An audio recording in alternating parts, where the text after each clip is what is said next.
Bonjour et bienvenue à notre conférence sur la laine. Aujourd'hui, je vous montre la différence entre le back loop, le front loop et la stitch normale. Ça ici, c'est le back loop. Et ça ici, c'est le front loop. Comme là, tu vois les deux loops, ça fait une maille.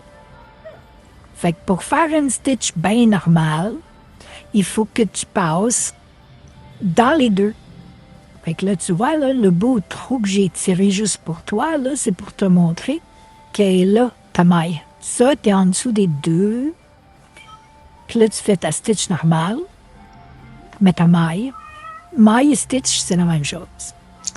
Là, check, je vais aller full vite, là, juste pour t'impressionner. Wow, hein? Hey, mademoiselle, je suis désolée, là, mais le bureau des plaintes, c'est là-bas. Ouais. Bon. Je te le fais une dernière fois, là.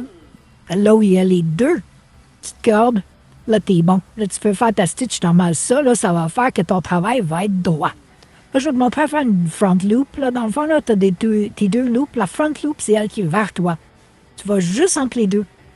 Puis tu vas chercher ton fil en passant par en dessous. Fait que là, quand tu continues, ça va faire un design différent que la stitch normale. Là, regarde, tu vois, là, les deux fesses, là, étire-moi ça, ouvre ton chakra, genre vraiment bien dans le centre, là. Puis là, prends ta laine, esti. OK, my bad.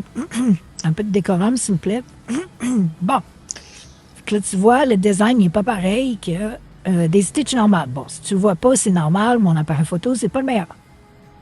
Et là, je vais te faire un back loop, OK? Puis le back loop, c'est là, tu sais, comme entre les fesses, là, mais de l'autre bord.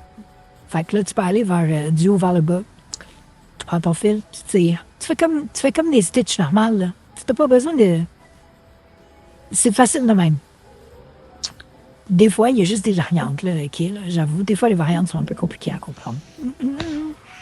Surtout quand tu t'en vas dans un truc sur YouTube. Oh my God!